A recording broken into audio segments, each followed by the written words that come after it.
Hi, and welcome back to Let the Rest Burn. I'm Colleen Nelson, going by Coco Nelson, and I'm here to talk about the ultra independent and money and work and business. Full disclosure, y'all, I literally just talked at the camera for 15 minutes without the button being recorded. It is almost like my message today needed to be reiterated. Like I needed to hear it twice. I had to hear it first myself, and now I get to share it with you. If that is not a sign for the universe, I don't know what else is. So let's talk about the ultra independent archetype, just to kind of, again, deepen your understanding of this. In our culture, in our lives, in capitalist society especially, we live in a culture that celebrates independence.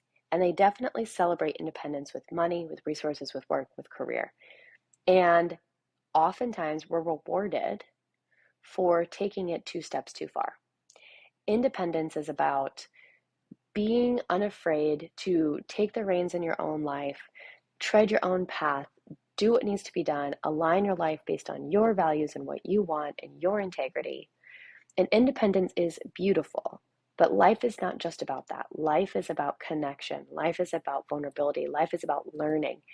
And this is where the interdependence, the healthy form of connection comes in. We have our own, you know, resources, we have our own capacities, we have our own ability of making money, of working, of doing what we want to do. And we connect that with other members of the community. That's interdependence. Ultra independence is this shadow that comes up and says, you can't trust anybody. And in fact, if you let anybody get too close to you, they're going to see that you're a fraud, or they're going to see that you have cracks in your system, or they're going to betray you, right? Like if you show somebody your true, uninhibited self, they're going to take advantage of that in work, in personal life, in whatever capacity we're looking at.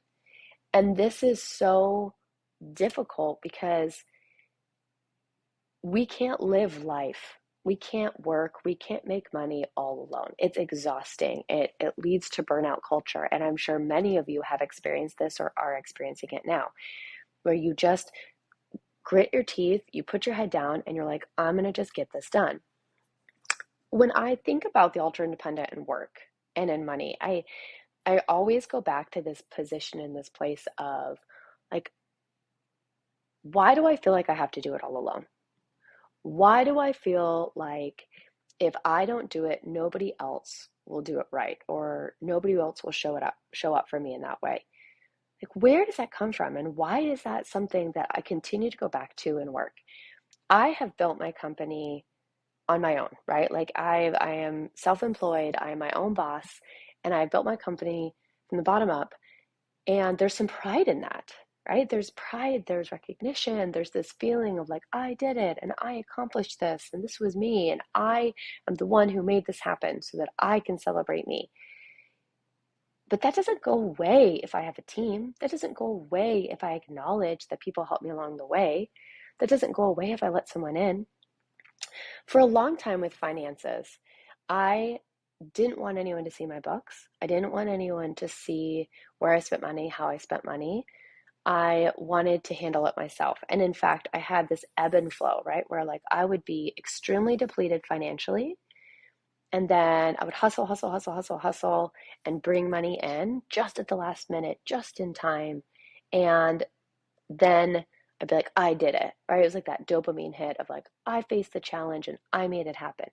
But by not involving somebody else, by not getting an expert in finances and money and budgeting coming into my world, I I put myself in a position in which I got buried. I got completely buried. And I can't tell you how hard that was on my marriage. We'll talk about that more next week, but the finances being this position of like, I don't want anyone to look at it.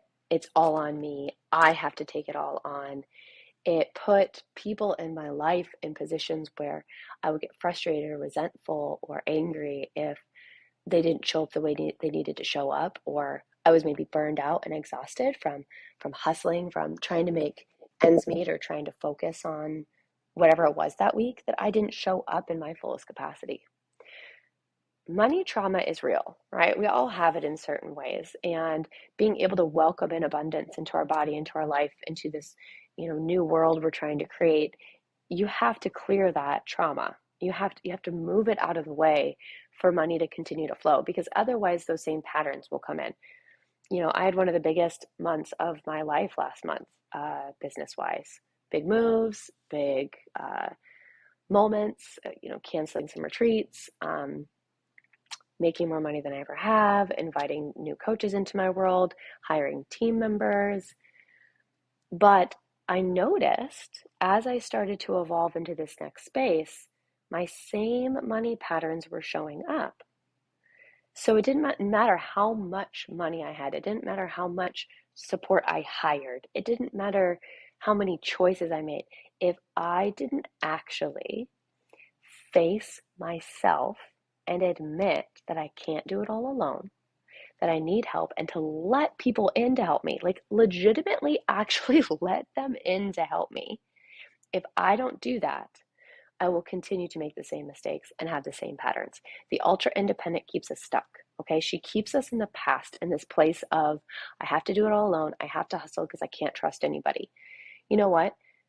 If this part of you is developed in a situation in which you had to do that to survive, it makes sense in childhood why we had to take over everything and get through it. But we don't live in that world as adults. We don't have to live that way. Communities are built to support us. People are built to support us. And it's hard to unlearn.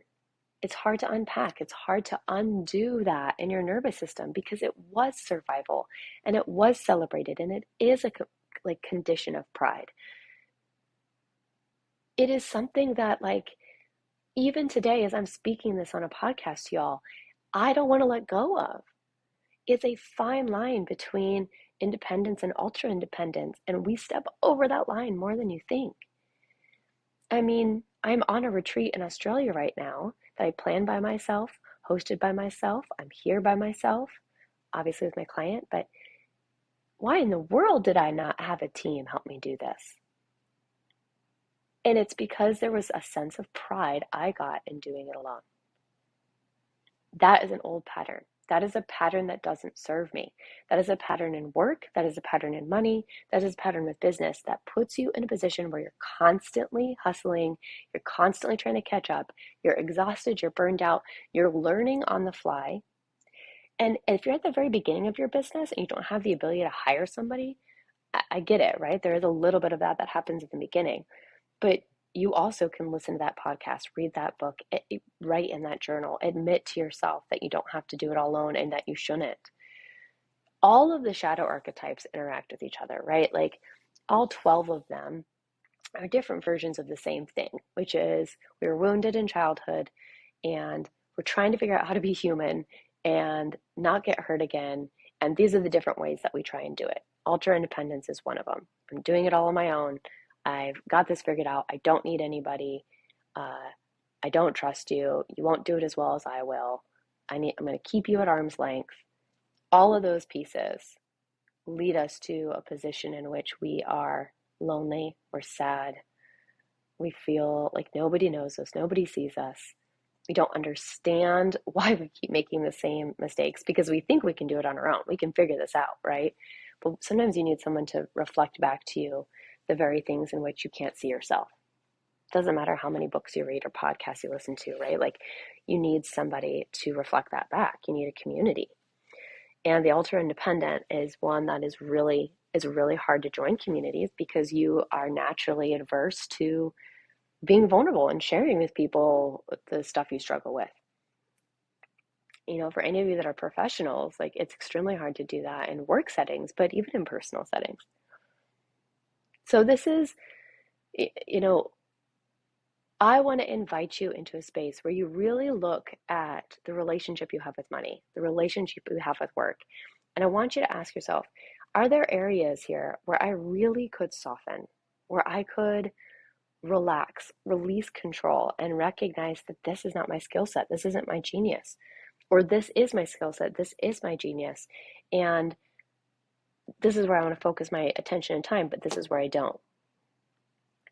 All of these pieces, my friends, are part of integration, part of healing the ultra independent. Because healing the ultra independent just means that we admit that there's a piece of ourselves that is afraid and scared to be hurt, and that we want to heal that part. And it's not easy. Shadow work is a bit of a lifelong battle, but it's also one of those things where the more that you know your shadows, the more you understand those parts of yourself, the more you're going to be able to show up for yourself in truth. I learn so much about myself every week with y'all, okay? Like every week on these podcasts as I'm talking about them, I'm like, oh, there's another thing. It's like I'm learning right alongside you. And when you know your shadow, when you understand it, it's almost as if like its grip on you, its hold on you loses its velocity, right? Loses its strength. I don't want to do it all alone. I don't want to be responsible for everything. I want to trust people to hold me up, to support me, to keep me safe. And I still want to feel independent and powerful in the process. And it's extremely possible. Money's a tough one, y'all, because we have so many stories around it. Just because you make money with a team, exchange resources with support, magnetize things into your world that are just gifts, doesn't make you any less independent. I want you to try just for a second to like breathe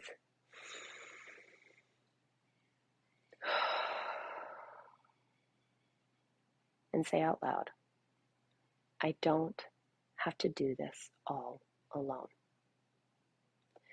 I am not responsible for everyone. There are people who will support me in every capacity of my life. I get to be vulnerable and powerful. I am strong, and I still need people to help me maintain that strength. These are the statements that we're speaking to ourselves. These are the things that we say that gives us truth and vulnerability at the same time.